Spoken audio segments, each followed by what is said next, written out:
સરકારના ઉર્જા મંત્રીના હાથથી વિકાસના ખાતમુહૂર્ત થયા પછી ફરી એકવાર લોકોના મનમાં સવાલો ઉઠી રહ્યા છે. કેમ કે કૌશિક વેકરિયા કહી રહ્યા છે કોઈ કોન્ટ્રાક્ટર નબળું કામ કરે તો અમારું ધ્યાન તરત દોરવામાં આવે, જેની વિગતે ચર્ચા કરીશું. નમસ્કાર, હું છું પ્રથમ મોદી, આપ જોઈ રહ્યા છો નિર્ભય ન્યૂઝ.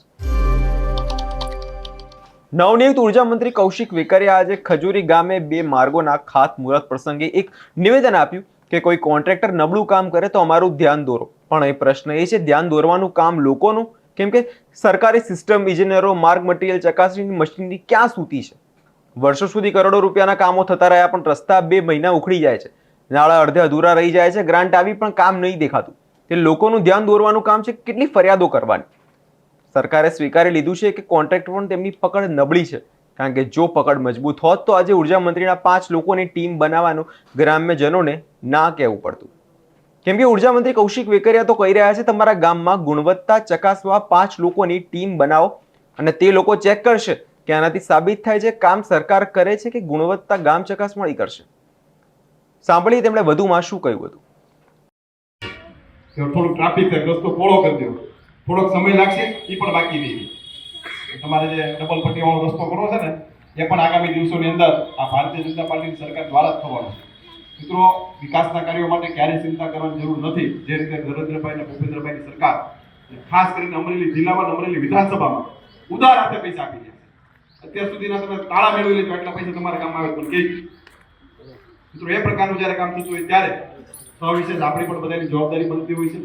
વિકાસના કાર્યોમાં જે પણ કામ કરતા હોય ત્યારે સારું કામ થાય, ક્વોલિટીનું કામ થાય. કારણ કે ભૂપેન્દ્રભાઈ પટેલ સાહેબે ખૂબ ભારપૂર્વક કોઈ પણ પ્રકારની બાંધછોડ કરવાની નથી થતી. કોઈ પણ કોન્ટ્રાક્ટર હોય, નબળું કામ થતું હોય તમારા ધ્યાને મૂકજો, ફરજિયાત પડે. કારણ કે આ કામ થશે 10 વર્ષ સુધી, પછી તમારે નવો રોડ નહીં બને. એટલે એની પણ આપણે બધાએ જાળવણી રાખવી જોઈએ. હું તો ગામને વિનંતી કરું, 5-5 જણા રોજની ટીમ બનાવો, એસ્ટિમેટ લઈને બેસે, કેટલા તગારા કપચી, કેટલા તગારા સિમેન્ટ, કેટલી રેતી, એનું એસ્ટિમેટ લઈને બેસે તો 100% ક્વોલિટીના કામો થશે. અમારી પણ જવાબદારી, તમારી પણ જવાબદારી, આપણે સાથે મળી વિકાસના કાર્યો કાયમી માટે ટકી શકે એ પ્રકારે બધા જ કરે, એની પણ આપણે ખાસ જરૂર હોય છે. વિશેષ સમય લેતો નથી, મારે 9 વાગે અમદાવાદ પહોંચવાનું છે, છતાં અહીંયા વર્ગમાં આવ્યા છે. જો એ કામો ખરેખર ગુણવત્તાવાળા હોત તો ગામની મહિલાઓ, યુવકો અને વડીલોએ જે રસ્તા પર જે ચકાસણી કરવા ના ઉભા રહેવું પડત. સરકાર દ્વારા જાહેર થયેલા કરોડો રૂપિયાના વિકાસના કામોની યાદી લાંબી છે, પણ કામોની વાસ્તવિક સ્થિતિ કેટલા ટકા પૂરી છે તેનો કદાચ સરકાર પાસે પણ જવાબ નથી હોય. કેમ કે વિકાસનો બોર્ડ તો દર મહિને બદલાય છે, પણ વિકાસનો ચહેરો જે છે વર્ષોથી એક જ રહ્યો છે. માત્ર વિકાસના વચનો આપવામાં આવે છે, લોકો માટે કામ કરવામાં આવતું નથી. ક્યાં તો કામ થાય છે તો પ્રોપર કામ કરવામાં આવતું નથી.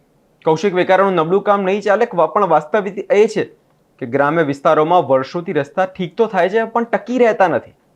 દર વર્ષે નવો રોડ કરવામાં આવશે, પણ એ રોડમાં જે રોડ જે સમયે બનાવશો ત્યારે જ તમે સારી ગુણવત્તાવાળી વસ્તુ વાપરો તો રોડ લાંબા વર્ષો સુધી ચાલે. વારે વારે લોકો જે ગ્રામ્યજનો છે તેમને સમસ્યા ભોગ ના લેવામાં આવે તેમનો. કારણ કે રસ્તા બનતા હોય ત્યારે લોકોને કેટલી અવગણો પડતી હોય છે. દર વર્ષે ગામનો નાનો મોટો કોન્ટ્રાક્ટર રાજકીય આશીર્વાદથી કામ લઈ તો લે છે, પણ ફરિયાદ કરનારને 2-4 મહિનાના ચક્કર ખવડાવીને પાછા મોકલી દેવામાં આવે છે. તો પછી આ નવા ખાતમુહૂર્તો સાચો વિકાસનો આરંભ છે કે પહેલા ચૂંટણી પહેલા લોકોની આંખમાં ધૂળ નાખવાનું કામ? ગ્રામ્યજનો આજે કહી રહ્યા છે વિકાસની વાતો હવે કાગળ પર નથી જોઈતી, જે હકીકતમાં તમે કંઈ કરો ત્યારે વાત કરજો. કોન્ટ્રાક્ટરોને સખત દંડ કરવામાં આવે, રસ્તા 6-6 મહિના ચાલે તો આ વિકાસ ના કહેવાય. સરકાર આજે કહે છે નબળું કામ નહીં ચાલે, પણ લોકો કહે છે હવે સરકારના નબળા વચનો નહીં ચાલે. આ વિષયને લઈ તમારો શું અભિપ્રાય છે તમને કમેન્ટ કરી જરૂરથી જણાવજો અને અમારી ચેનલ નિર્ભય ન્યૂઝને લાઇક, શેર અને સબસ્ક્રાઇબ કરવાનું ભૂલશો નહીં.